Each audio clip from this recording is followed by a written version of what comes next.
Salut à tous, on se retrouve aujourd'hui pour la vidéo numéro 38 et je vais vous expliquer aujourd'hui comment brancher deux écrans de manière à se servir de Recordbox plus facilement, plus aisément on va dire. Donc vous pouvez le voir, là j'ai la dernière version qui est sortie hier, la version 4.3 qui est vraiment pas mal. Au niveau vidéo, ils ont rajouté des raccourcis vraiment sympas. Vous pouvez voir à côté, j'ai mon iPad, l'iPad 2, un vieux truc, et mon SZ qui est branché. Alors, le problème des écrans, c'est que effectivement, si vous vous servez des FX, des samplers, de la vidéo et en plus du rec, on peut voir que pour rechercher mes morceaux, il ne me reste plus beaucoup de place. Donc c'est là qu'il serait intéressant de mettre toute la bibliothèque sur notre écran.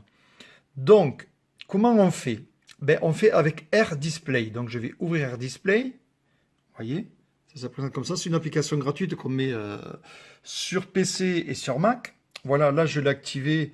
Vous pouvez le voir ici. Vous voyez, il est activé, AirDisplay. Voilà, donc il attend le deuxième écran. Donc il est prêt, il attend le deuxième écran.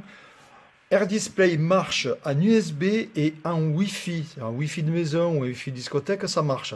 C'est juste un peu plus lent. Si vous avez des USB de RAB, autant faire avec USB. Donc là, vous pouvez le voir, j'ai mon iPad branché en USB. Voilà. Et mon AirDisplay d'activer. J'allume mon iPad. Voilà. Je vois mon AirDisplay que j'ai installé. Je l'ouvre.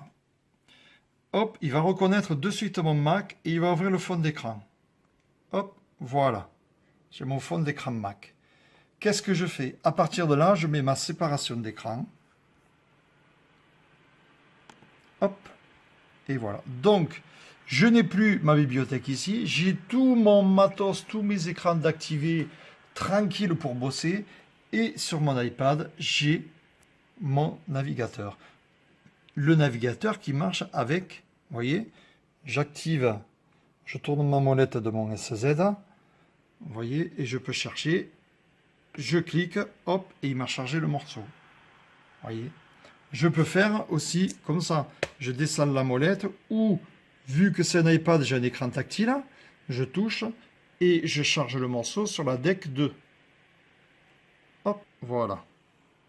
Hop, il m'a chargé sur la DEC 2 ou via la molette, toujours pareil, DEC 2. Donc je peux surfer, je change de playlist. Vous voyez, c'est quand même hyper pratique. Je charge sur la DEC 2 car là, j'ai tous mes écrans, je peux bosser tranquille. Je peux bosser en vidéo. Donc je vais chercher mes vidéos. Je descends avec ma molette. Voilà, mes vidéos 2016. Non, je suis dans l'historique. Voilà. J'en ai quelques-unes. Hop, je la charge à droite. Vous voyez.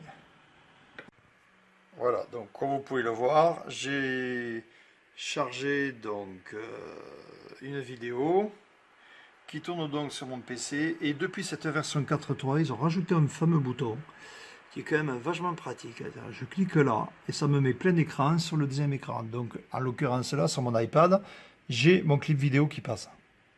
Grâce à ce raccourci bouton qui existe depuis la dernière version sortie hier, la 4.3.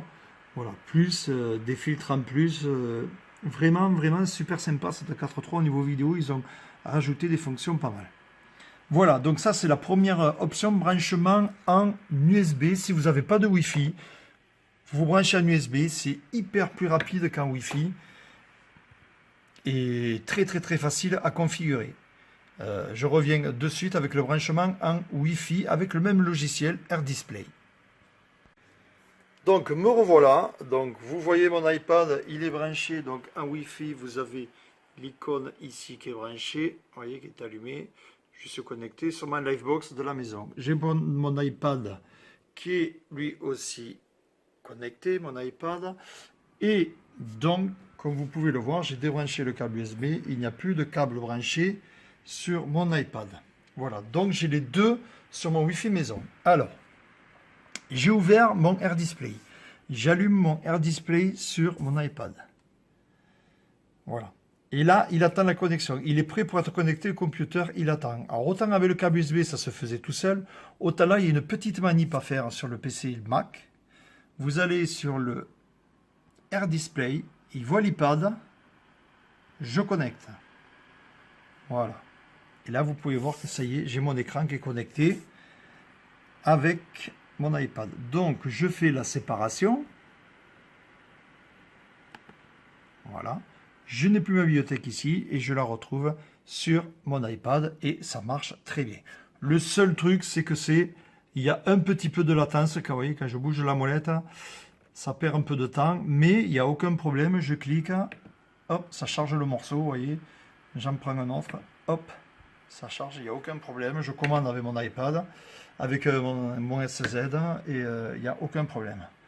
Vous voyez, aucun câble USB. Donc là, je passe en Wi-Fi, de Wi-Fi maison ou Wi-Fi discothèque si vous avez quelque chose. Voilà, juste une petite précision.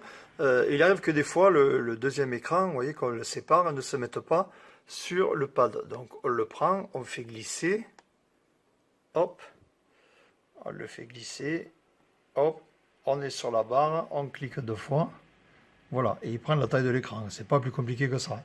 Bon, je le fais voir, voilà. Donc toujours pareil, je peux descendre avec la molette. Donc là, je suis en Wi-Fi. Il y a quand même une certaine latence, hein. Mais l'idéal, c'est quand même le câble. Le câble USB, ça marche tout seul, il le reconnaît de suite et ça marche super bien. À savoir que vous pouvez le faire en Wi-Fi à la maison ou si vous avez le Wi-Fi dans votre discothèque, il n'y a aucun problème. Et donc c'est quand même hyper pratique, hein. 2 écrans.